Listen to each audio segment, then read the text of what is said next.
kolam ikan dengan sirkulasi air setiap hari yang bisa mancur seperti ini tanpa pompa.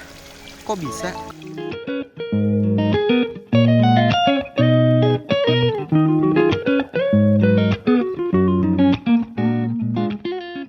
Assalamualaikum warahmatullahi wabarakatuh.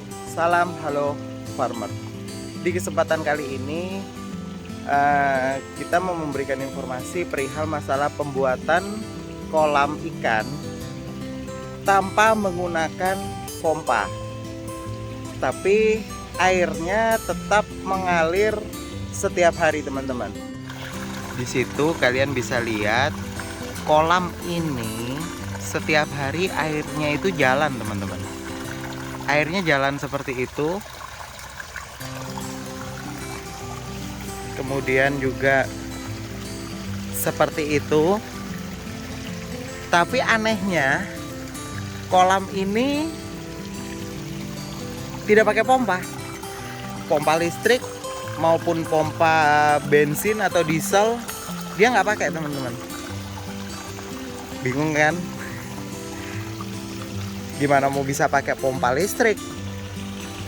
Pondoknya cuman kayak gini, nggak ada kabel listrik, tapi kok bisa airnya kencang seperti ini ya. Bahkan air dari kolam sini, teman-teman, itu bisa kita alirkan untuk mengairi pohon-pohon avukat yang ada di semua area kebun kita.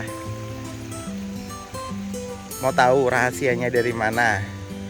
Oke, saya kasih tahu triknya ya, teman-teman ya. Jadi lahan kita ini posisinya lebih rendah daripada sumber air untuk mengairi kolam tersebut. Kolam yang di sini itu berasal dari sumber air yang di sana. Jadi kita pasang paralon atau pipa di sini nih, teman-teman. Nah, di situ kita pasang pipa, teman-teman, seukuran 4 inch yang kita alirin ke kolam kita yang ada di situ. Jadi setiap waktu air yang ada di kolam sini itu mengalir, teman-teman. Setiap waktu dia ngalir seperti ini. Karena kalian tahu sendiri kan, namanya ikan, apapun jenis ikannya itu butuh oksigen.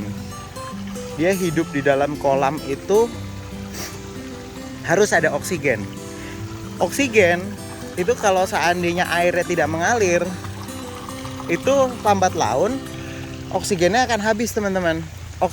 Kadar oksigen yang ada di dalam air itu akan habis. Kalau kadar oksigen yang ada di dalam air habis, gimana caranya ikan tersebut nafas? Nah, satu lagi, ini di daerah kita namanya kupu-kupu yang ada di kolam ini.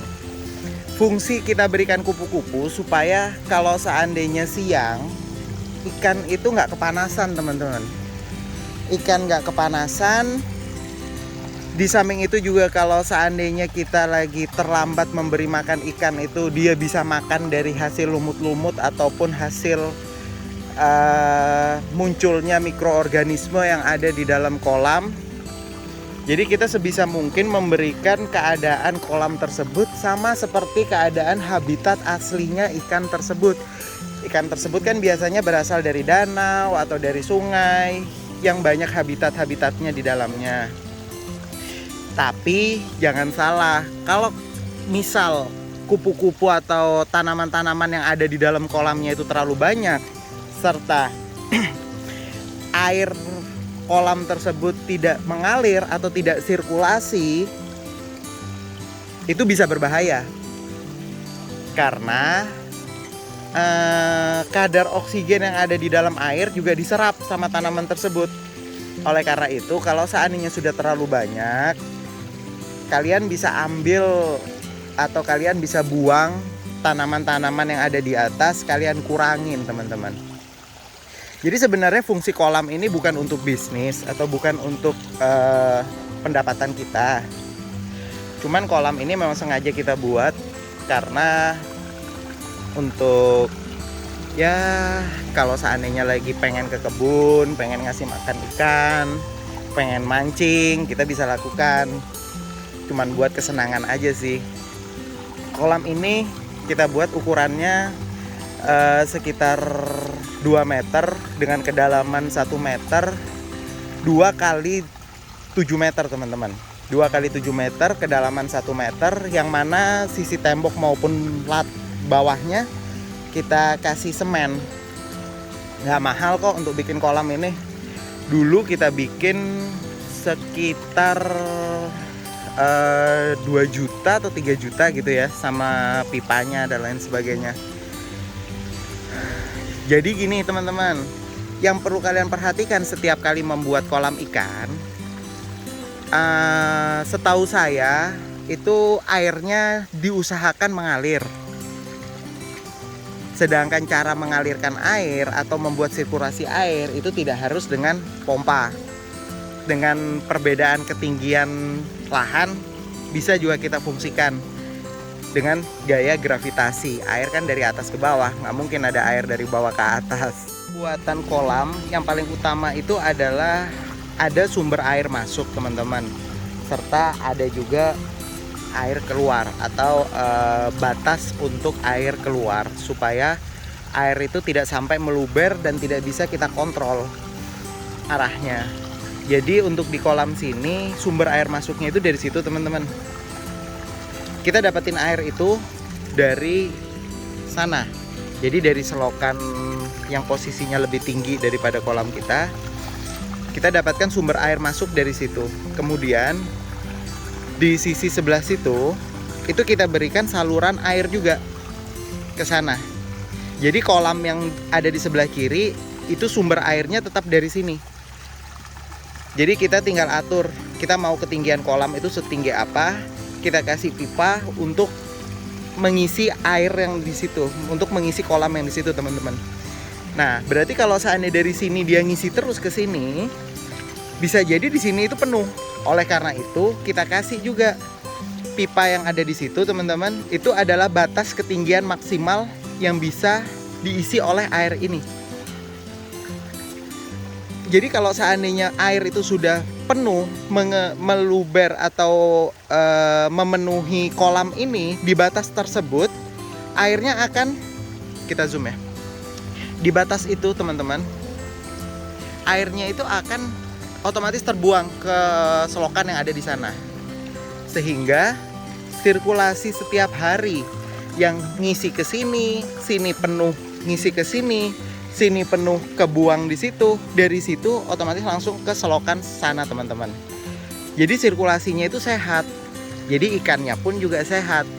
Kalau kolam dengan sirkulasi yang sehat, ditambah lagi ada tanaman-tanaman untuk pertumbuhan mikroorganisme atau binatang-binatang yang di dalam kolam, terkadang kita kalau seandainya telat kasih makan ikannya, ikannya bisa cari makan secara mandiri teman-teman. Jadi kita nggak repot. Jadi segitu dulu ya teman-teman ya informasinya. Oh iya, mumpung kita lagi di sini, kita kasih makan ikan yuk. Ini makanan selalu standby di sini teman-teman. Kita kasih ya.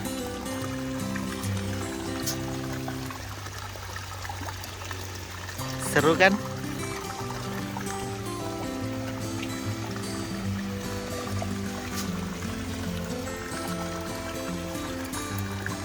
Jadi kita bisa berkebun sambil memberi makan ikan, sambil duduk-duduk merenung. Jangan lupa yang sebelah juga kita kasih.